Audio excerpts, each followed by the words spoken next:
جلد ہی وہ ان چاروں افراد کو دیکھنے میں کامیاب ہو گیا جو اس درخت سے جہاں وہ چھپا بیٹھا تھا کچھ دور منڈلا رہے تھے۔ ان کے ہاتھوں میں ٹامی گنیں دبی ہوئی تھی اور وہ محتاط انداز میں ایک ایک گاڑی کا جائزہ لے رہے تھے۔ پھر وہ چاروں مختلف اطراف میں بکھر گئے۔ ٹائیگر نے اپنے جسم کو سمیٹ لیا اور ان کے قریب آنے کا انتظار کرنے لگا، لیکن اسے زیادہ دیر انتظار نہ کرنا پڑا۔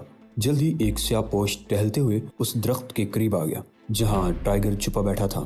سیاہ پوش نے قریب آ کر ٹارچ کی روشنی جھاڑیوں پر ڈالی۔ روشنی کا دائرہ مختلف اطراف میں چکراتا ہوا عین اس جگہ جم گیا جہاں ٹائیگر نے مردہ بھیڑیے کو پھینکا تھا۔ وہاں اب بھیڑیے کی باقیات کے سوا کچھ نہ تھا۔ سیاہ پوش دھیرے دھیرے محتاط انداز میں جھاڑیوں کی طرف بڑھا، لیکن اگلے ہی لمحے ٹائیگر نے اسے چونک کر رکتے دیکھا۔ سیاہ پوش نے ٹارچ بجھا دی تھی اور اس کے ہاتھ کی گرفت ٹامی گن پر سخت ہو گئی تھی۔ پھر اس کے منہ سے ایک تیز سیٹی سی خارج ہوئی اور اس نے جھاڑیوں میں ٹامی گن کا برسٹ مارا۔ جھاڑیوں سے دو بھیڑیے اچھل کر گرے اور اس کے باقی ساتھی تیزی سے راہ فرار اختیار کرنے لگے، لیکن سیاہ پوش نے بھاگتے ہوئے بھیڑیوں پر ایک اور برسٹ مارا۔ مزید تین بھیڑیے ایک غراہٹ کے ساتھ لڑکھڑائے اور ان کے جسم ایک دو بار پھڑک کر سرد ہو گئے۔ فائرنگ اور سیٹی کی آواز سن کر سیاہ پوش کے دوسرے ساتھی بھی وہاں پہنچ گئے۔ میرا خیال ہے وہ قریب ہی کہیں چھپا ہوا ہے۔ یہ بھیڑیے اس کی طاق میں تھے، فائرنگ کرنے والے نے ہانپتی ہوئی آواز میں کہا۔ اس کا لہجہ خالص برطانوی تھا۔ ٹھیک ہے مائیکل، تم یہاں دیکھو، اگر بھیڑیوں نے اسے چٹنا کر لیا ہو تو وہ زخمی حالت میں کہیں آس پاس ہی ہوگا۔ یہ کہہ کر اس نے دوسرے ساتھیوں کو اشارہ کیا اور وہ پھر ادھر ادھر بکھر گئے۔ مائیکل بھی محتاط قدموں سے چلتا ہوا اس درخت کے عین نیچے پہنچ گیا جہاں ٹائیگر چھپا بیٹھا تھا۔ اچانک اس کی نگاہ ایک زنجیر پر پڑی جو درخت سے لٹک رہی تھی۔ زنجیر دیکھتے ہی وہ ٹھٹک گیا۔ اس نے تیزی سے کمر سے بندھی ٹارچ کی طرف ہاتھ بڑھایا، لیکن ابھی اس کا ہاتھ ٹارچ تک پہنچا ہی تھا کہ اس پر قیامت ٹوٹ پڑی۔ ٹائیگر نے اسے ٹارچ نکالنے کا موقع دینا مناسب نہ سمجھا اور فوراً ہی اس پر چھلانگ لگا دی تھی۔ اس سے قبل کہ سیاہ پوش سنبھلتا، ٹائیگر نے اس کی گردن پر اپنے ہاتھ کے کنارے سے ایک کاٹ دار زب لگائی۔ فضا میں سیاہ پوش کی گردن کی ہڈی ٹوٹنے کی مدھم سی آواز گونجی اور سیاہ پوش منہ سے کوئی آواز خارج کیے بغیر ہی لڑکھڑا کر زمین کی طرف محو سفر ہو گیا، لیکن ٹائیگر نے اسے زمین پر ڈھیر ہونے سے قبل ہی ہاتھوں پر سنبھال لیا اور اس کی ٹامی گن اپنے کندھے پر لٹکا کر سیاہ پوش کو اسی شاخ پر منتقل کر دیا جہاں کچھ دیر پہلے تک وہ خود تھا۔ اس کے فوراً بعد ٹائیگر خود بھی دوبارہ درخت پر چڑھ گیا۔ ٹائیگر نے اوپر پہنچتے ہی مردہ مائیکل کا جائزہ لیا اور اس کا نقاب بآہستگی کھینچ کر اتار دیا، لیکن جب ٹائیگر نے اس کے چہرے کا جائزہ لیا تو وہ چونک کر رہ گیا۔ ابھی کچھ دیر قبل جب وہ اپنے ساتھیوں سے گفتگو کر رہا تھا تو اس کا لہجہ خالص انگریزوں جیسا تھا، جبکہ جو چہرہ اب ٹائیگر کے سامنے تھا وہ سیاہ فام تھا۔ ٹائیگر نے اس کے چہرے پر ہاتھ پھیرتے ہوئے میک اپ کا اندازہ کرنا چاہا، پھر ہاتھ پھیرتے ہی اسے محسوس ہو گیا کہ یہ میک اپ ہے۔ ٹائیگر اپنے ناخنوں کے ذریعے اس کا میک اپ اکھاڑنے کی کوشش کرنے لگا۔ جلد ہی مائیکل کے چہرے سے پلاسٹک کے ننھے ننھے ٹکڑے علیحدہ ہونے لگے اور پلاسٹک میک اپ کے نیچے سے سفید فام چہرہ جھلکنے لگا۔ یہ دیکھ کر ٹائیگر ایک ٹھنڈی سانس بھر کر رہ گیا۔ ٹائیگر نے اس کے لباس کی تلاشی لی، لیکن اس کی جیب سے سوائے ایک شناختی کارڈ کے اور کچھ برآمد نہ ہوا، جس پر ایک تصویر چسپاں تھی جس کے نیچے Michael assistant security inspector camp number 1 کے علاوہ اور کچھ درج نہ تھا۔ ٹائیگر نے پھرتی سے اس کا سیاہ لباس اتار کر اسے اپنا لباس پہنا دیا اور اس کی لاش جھاڑیوں میں اچھال دی اور خود ٹامی گن سنبھال کر نیچے اتر آیا اور بالکل اسی کے انداز میں ادھر ادھر دیکھتے ہوئے آگے بڑھ گیا۔ اب وہ مائیکل کے روپ میں تھا۔ اسے یقین تھا کہ اصلی مائیکل کی لاش صبح تک بھیڑیوں کا لقمہ بن جائے گی اور وہ بآسانی مائیکل کے روپ میں کیمپ تک پہنچ جائے گا۔ اوشان دونوں ہاتھ پشت پر باندھے دھیرے دھیرے فٹ پاتھ پر چل رہا تھا۔ فضا کوہر آلود ہو رہی تھی۔ سرد ہوا کے تھپیڑوں کے باعث اس کا لبادہ پھڑپڑا رہا تھا۔ ایسے میں دیکھنے والا اسے کوئی آسمانی مخلوق ہی سمجھتا، لیکن اس وقت اسے دیکھنے والا کوئی نہ تھا۔ ٹائیگر کے جانے کے بعد وہ خود کو کافی تنہا تنہا سا محسوس کر رہا تھا۔ اسے ایسا محسوس ہو رہا تھا جیسے اس کے جسم کا کوئی حصہ کم ہو گیا ہو۔ اسے ٹائیگر سے اتنی ہی محبت تھی کہ وہ زیادہ دیر تک اس کی جدائی برداشت نہیں کر سکتا تھا۔ وہ بھی ٹائیگر کے ہمراہ بستائی جانا چاہتا تھا، لیکن بہرام نے اسے بیچنے کی ضرورت نہ سمجھی تھی، اس لیے وہ اپنا زیادہ وقت روبی کے پاس گزارتا تھا۔ وہ حسب عادت علل صبح چہل قدمی میں مصروف تھا۔ اس وقت وہ جس ایریا میں تھا یہاں زیادہ تر سفارتکاروں کی رہائش گاہیں تھیں۔ دن کے وقت بھی اس ایریا میں چہل پہل کم ہی ہوتی تھی اور اس وقت تو خیر صبح کے 5 بج رہے تھے۔ سخت کوہر کے باعث عمارتوں کے خاکے بھی دھندلے دھندلے سے نظر آ رہے تھے، لیکن اوشان کی تیز نگاہیں اس وین کو دیکھنے میں کامیاب ہوگی جو ایک دیوار کے سائے میں کھڑی تھی اور ایک باوردی شخص کندھے پر رائفل لٹکائے ڈرائیور کی کھڑکی پر جھکا اشارے سے کچھ بتانے میں مصروف تھا۔ پھر اس کے پیچھے ہٹتے ہی وین رینگتے ہوئے گیٹ سے آگے بڑھ گئی اور اپارٹمنٹ سے قدرے فاصلے پر رک گئی۔ وین کے رکتے ہی اس کے عقبی حصے سے 3 نوجوان کود کر اترے۔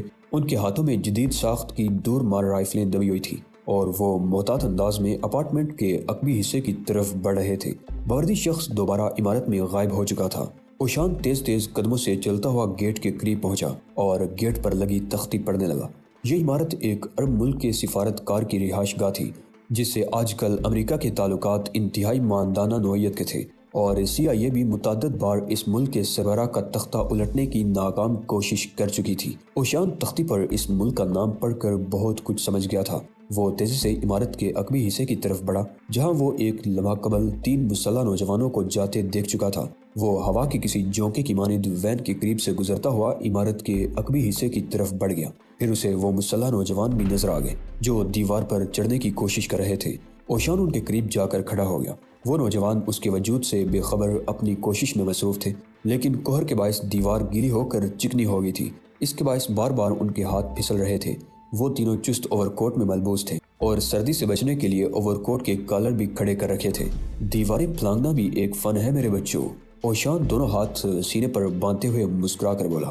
تینوں نوجوان یک دم ڈھٹک کر تیزی سے پلٹے، لیکن اب سامنے ایک مدکوک سے بوڑھے کو دیکھ کر ٹھنڈی سانس بھر کر رہ گئے۔ انہوں نے حیرت سے اوشان کے سراپا پر نظر ڈالی۔ پھر ایک نوجوان نے کندھے سے رائفل اتار کر اس کی نالی اوشان کے سینے سے لگا دی۔ تم کہاں سے آ گئے بڑے میاں؟ دوسرا نوجوان جو اپنے دوسرے ساتھیوں سے قدرے دراز قد اور مضبوط جسامت کا مالک تھا، اوشان کے کندھے پر ہاتھ رکھتا ہوا بولا۔ اس کا لہجہ موسیقی اڑانے والا تھا اور اس کے منہ سے سانس باپ بن کر نکل رہی تھی۔ آسمان سے؟ اوشان نے مسکراتے ہوئے انگلی آسمان کی طرف اٹھا دی، اور بطور خاص تم لوگوں کے لیے۔ اچھا، رائفل والا استہزائیہ لہجے میں بولا، لیکن تم بڑے غلط وقت پر آئے ہو بڑے میاں۔ تمہیں فوراً واپس آسمان پر ہی چلے جانا چاہیے، کہیں سردی سے تمہارا نازک بدن کلفی نہ بچ جائے۔ یہ کہہ کر وہ تینوں استہزائیہ انداز میں ہنسنے لگے، لیکن اوشان کے اطمینان میں کوئی فرق نہ آیا۔ وہ اس طرح دونوں ہاتھ سینے پر باندھے کھڑا ان کی ہنسی رکنے کا انتظار کرتا رہا۔ رائفل کی نال اب بھی اوشان کے سینے سے لگی ہوئی تھی۔ پھر دھیرے دھیرے اس کے ہاتھ کھلے اور اس نے غیر محسوس انداز میں رائفل کی نال کو درمیان سے چٹکی میں دبا لیا۔ تینوں نوجوان بدستور ہنسنے میں مصروف تھے، لیکن یک ان کی ہنسی کو بریک لگ گئے اور ان کی آنکھیں حیرت سے پھٹ کر رہ گئیں۔ ایسا لگ رہا تھا جیسے انہوں نے کوئی ناقابل یقین منظر دیکھ لیا ہو۔ اوشان نے رائفل کی نال کو چٹکی میں دبا کر 2 حصوں میں تقسیم کر دیا تھا۔ رائفل بردار نوجوان کی آنکھیں غیر یقینی انداز میں اپنی ٹوٹی ہوئی رائفل پر جمی ہوئی تھی۔ پھر اس سے قبل کہ دوسرے نوجوان اپنی رائفلیں سیدھی کرتے، اوشان کی انگلیوں نے ان کی رائفل کو بھی 2 حصوں میں تقسیم کر دیا۔ اوشان کے چہرے پر اب بھی مسکراہٹ کھیل رہی تھی، جبکہ تینوں نوجوان اس طرح بت بنے کھڑے تھے جیسے انہیں ہپنوٹائز کر دیا گیا ہو۔ میرا خیال ہے بچوں، اب اندر چلا جائیں، کہیں تم مارے سردی کے کلفی ہی نہ بن جاؤ۔ اوشان مسکراتے ہوئے بولا، لیکن اس کا لہجہ اتنا سرد تھا کہ تینوں نوجوان کپ کپا کر رہ گئے۔ آگے بڑھو، اوشان دراز قد کو کندھے سے پکڑ کر آگے کی طرف دھکیلتے ہوئے بولا۔